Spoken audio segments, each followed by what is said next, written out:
This is an interesting question. What it feels to be a woman spiritual teacher. To be a woman spiritual teacher. Let's first clarify these parts of the question so we start understanding each other, and hopefully you will be able to receive me from a place that is not familiar to you. When you are asking what do you feel,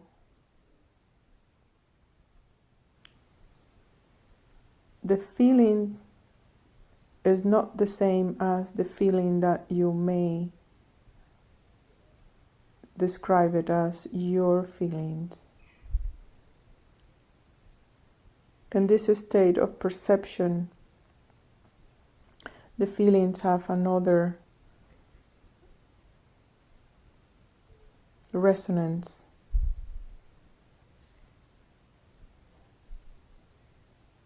When the emotional body is mature,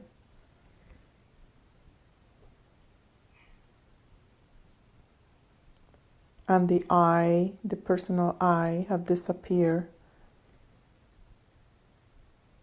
then there is not the same feeling that you may be relating to it. Please first acknowledge that I have no I that feels. However, there is a larger way of feeling, or better saying, knowing.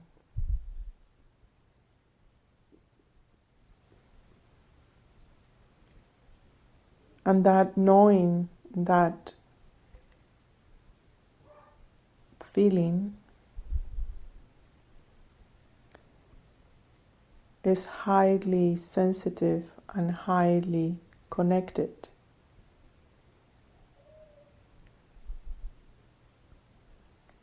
So we have the ability to know life, to be life, and to deliver life.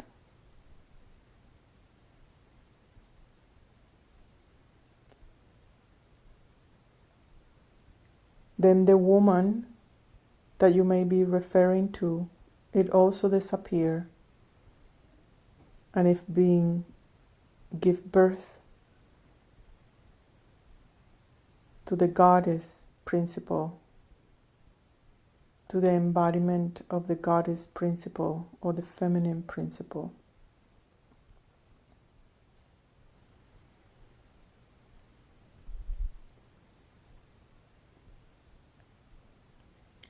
So I'm not a woman per se the way that you would like to relate to, and that actually is a mistake in the students. If you relate or want to relate to my personality or to a person, and because there is no there, you end up inventing in your convenience a person.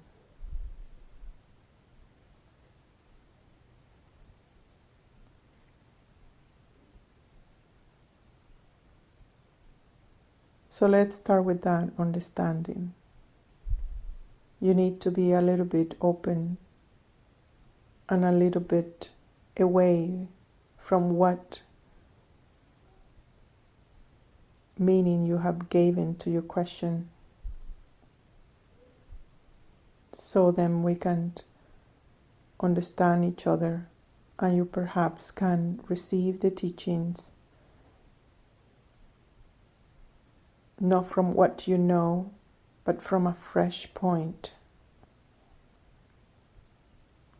And that freshness will contribute to a real contemplation.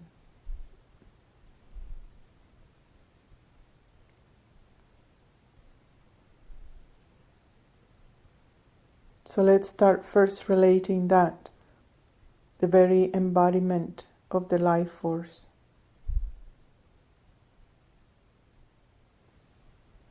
The feminine aspect of the life force.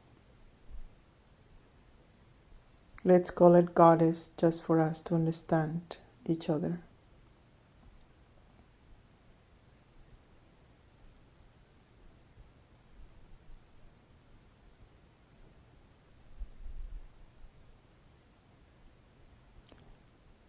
The goddess is the very core of creation.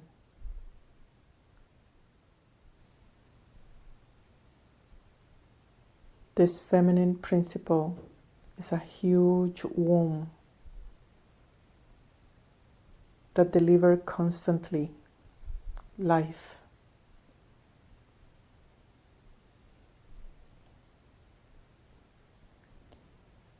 And it doesn't deliver it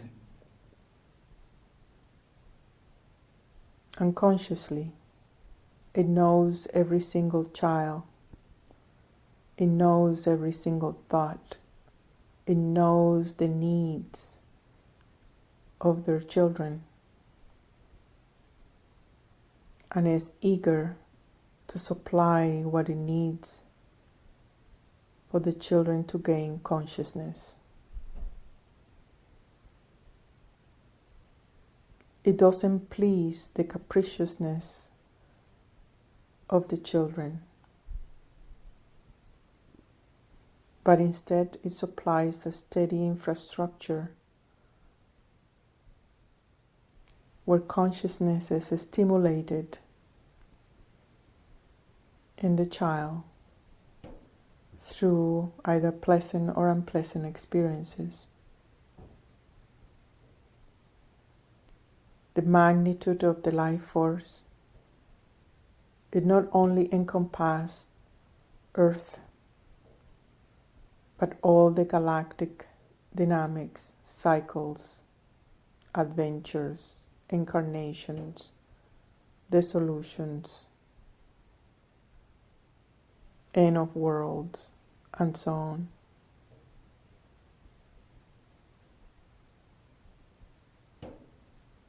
The goddess itself is in every single living thing, is not necessarily to a female. It carries the blood of the mother. Every single child carries the blood of the mother, and that blood holds consciousness.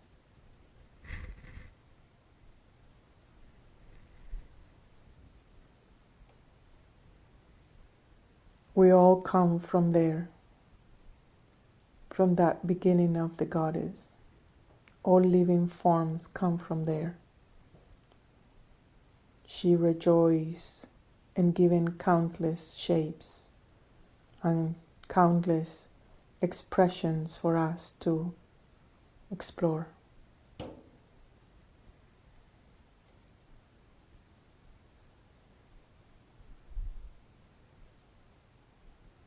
When you accept totally the goddess within you, that feminine force within you, you become highly compassionate, highly caring, highly firm, highly strict, highly impeccable, highly rich, highly satisfied, highly sensual, highly resourceful, highly creative.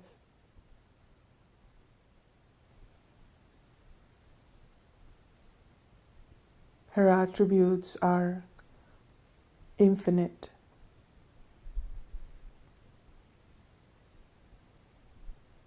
And each child is given with a unique print.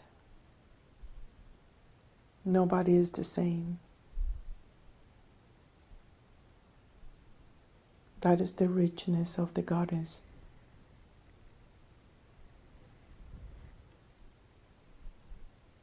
Imagine for a moment that.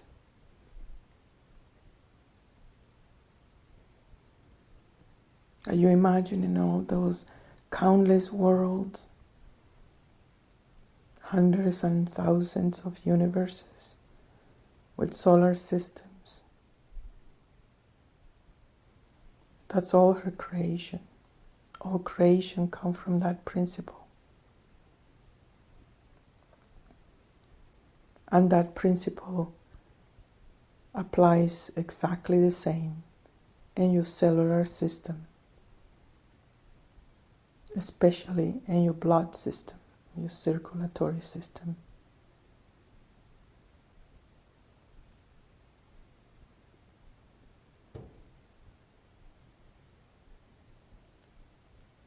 It is in the blood and its mysteries of the goddess. The mysteries of the goddess are in the blood.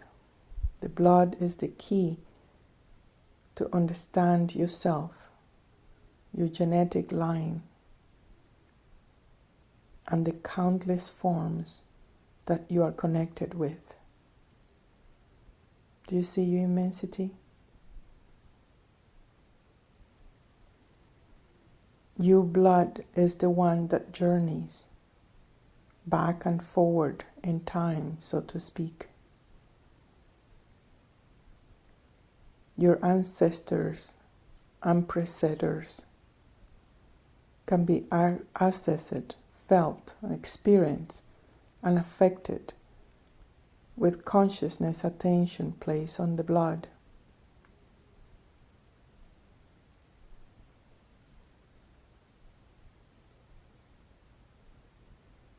We are coming from the blood of our mothers.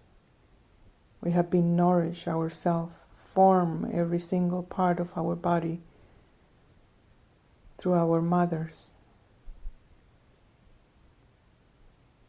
It is through the female that this rich and vital substance does its magic.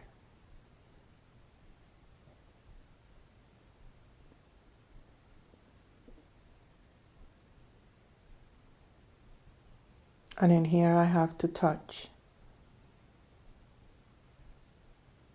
how this female glory and power have been cause of shame and ridiculized, put it down as a way to control us, to control the female aspect of us.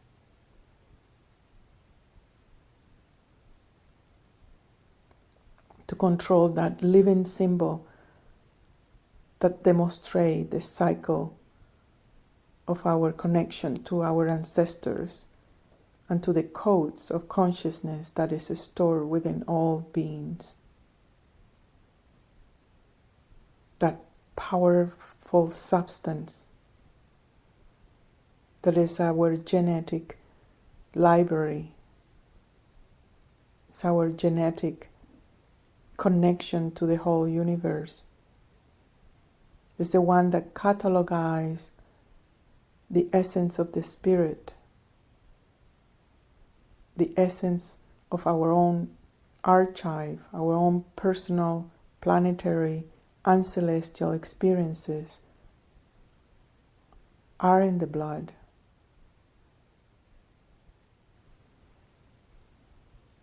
So all this information is available through the blood. The female is the master of the blood, is the one that purifies the blood. is the one that holds those codes in order to make new life.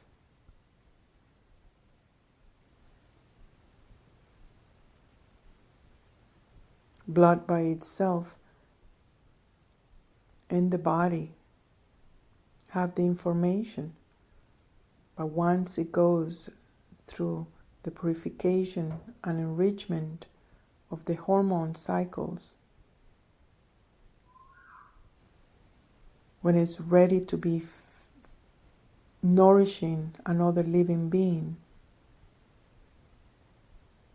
is absolutely the top line of the goddess expression, wisdom, amplitude, altitude, and depths.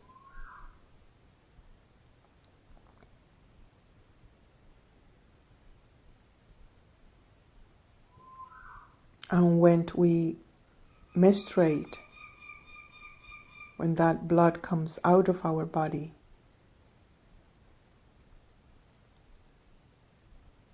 is deeply connecting all that we know, all that we are. It comes back to earth. Unfortunately, we don't put any more our blood on the earth. Natives used to do that.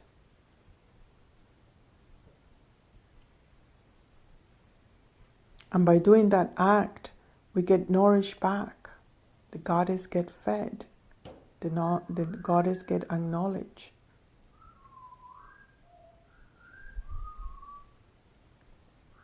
The blood transfer all the rich stories of all the experiences that the female have lived and witnessed. The goddess knows about their children and can able to supply back what it needs for their development.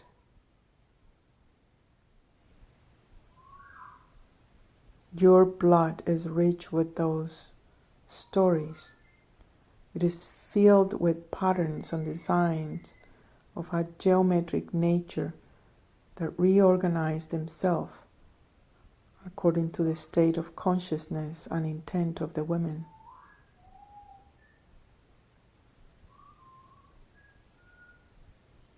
All your thoughts are recorded by your blood.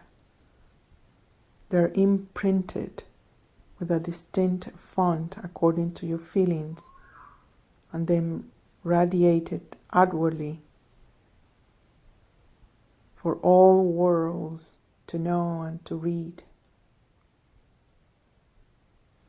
You are the sum total of yourself in physical form because of your blood.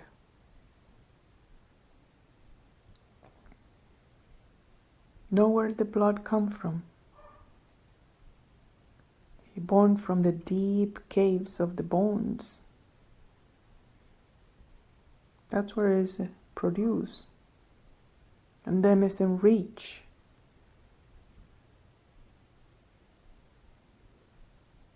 by all the blueprints of intent, and is combined with all your ability to decode life as a series of self-created lessons. It knows what you're manifesting. You create your blood accordingly to what you are manifesting. So your blood can be easily be enriched and restructured.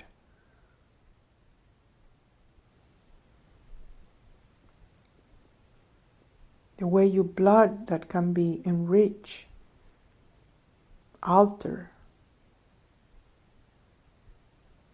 is by intention.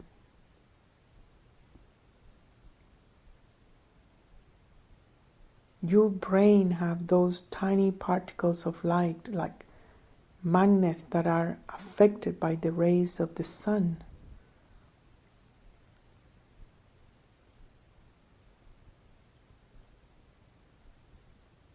So it's not only enriched by your experiences, by your choices, but it can really create waves of energy and telepathic codes from all other parts, all other children of civilizations in the cosmos. That information is transferred also into you and is metabolized by the moon and is stored in the blood.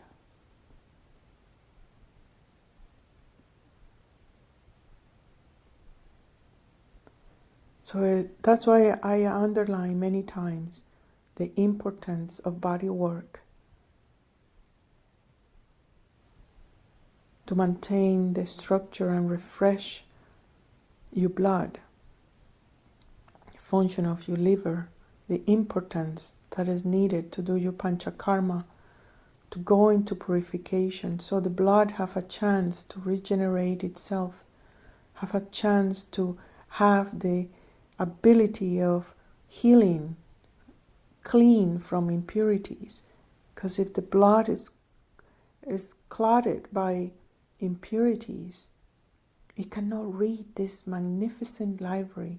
It cannot connect you to your cosmic brotherhood. And it cannot transmit clearly to Earth. Where are you at? What's going on?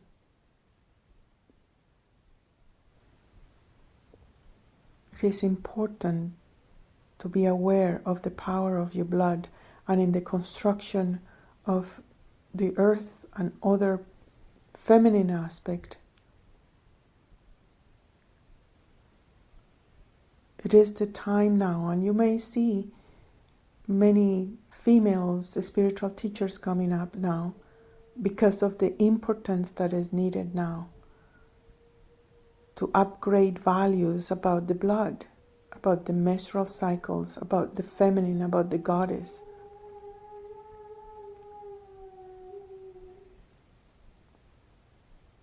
All that need to be upgraded.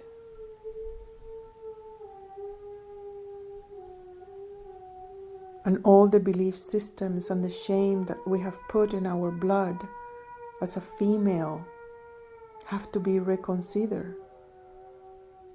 In modern times now, the blood is just a sign of disgust. In all times, and still practicing, weddings were supposed to be before 12 years old in girls to avoid the impurity of menstruation. What a nonsense. You have put generations of slavery, killing the childhood of the female and turning into pain, turning into disgrace. And women have bought this. And we're still struggling in recovering that goddess. There's much to say about the feminine empowerment. And we have to start with the blood.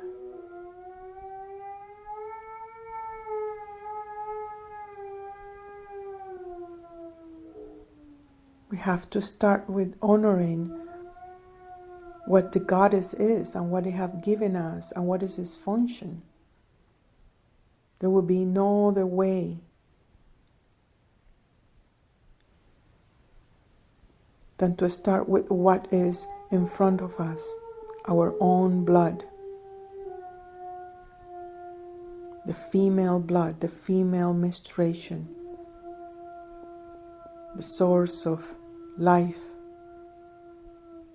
the communicator to everything.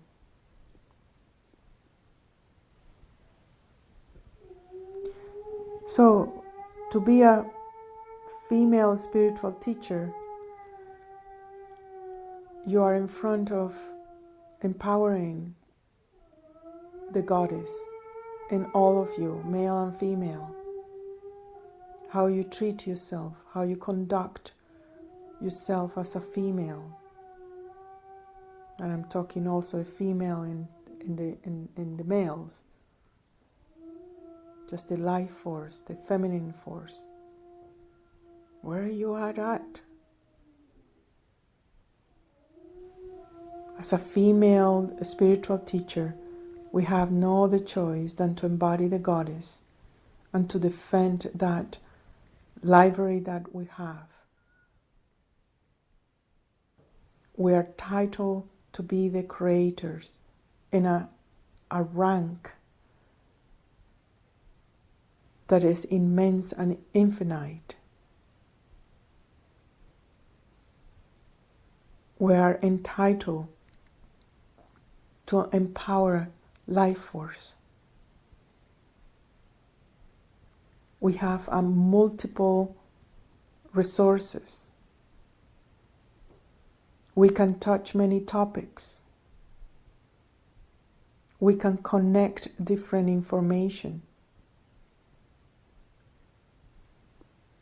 We're highly sensitive, highly intelligent, highly alive.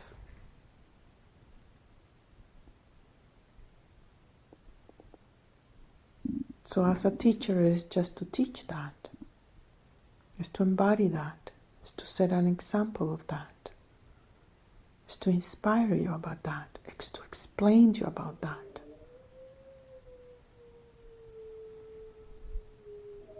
We will talk a little bit later on the day about the different things you can do with the female blood to create medicines, protection, honor, acknowledgement to the goddess. Let's contemplate on this part of the teachings for now.